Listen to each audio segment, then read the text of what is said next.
হুজুর ফরিয়াদি, হুজুর ফরিয়াদি, হুজুর হুজুর। আজ আপনি প্রথম সিংহাসনে বসেছেন, তাই আশা করি আপনি আমার একটি ফরিয়াদ শুনবেন। বলো ভাই। হুজুর, আমার বৃদ্ধ মা বাবা আজ অসুস্থ, ঘরে বিধবা বোন, সঙ্গে দুটি দুধের সন্তান।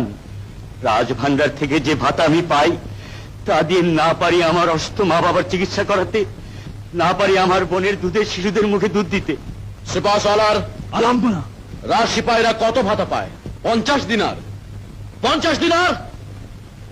50 দিনার একটা পরিবার কিভাবে চলতে পারে সে কথা আপনারা কখনো ভেবে দেখেছেন? আপনার পিতার যুগের নিয়ম অনুযায়ী সিপাহীদের এই ভাতা দিয়ে আসছি। আমার পিতার যুগ ছিল আজ থেকে 20 বছর পূর্বে, আর আজ 20 বছর পর সে তুলনায় প্রজাদের সংখ্যা 10 গুণ বৃদ্ধি পেয়েছে, সবকিছুর তাগিদ বেড়েছে। পারেনি শুধু রাজ সিপাহীদের ভাতা,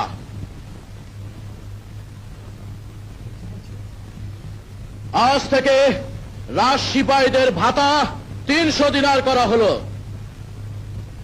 হুজুর, সবাইকে যদি 300 দিনার করে দেওয়া হয় তাহলে খুব শীঘ্রই যে রাজভান্ডার শূন্য হয়ে যাবে। আপনি কত ভাতা পান? মাত্র 3000 দিনার।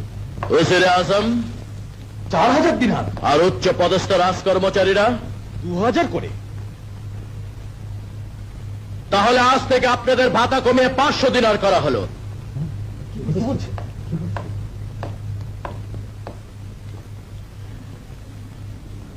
এবার আশা করি আমাদের রাজ ভান্ডার ফুরিয়ে যাবে না সিপাহ সালার।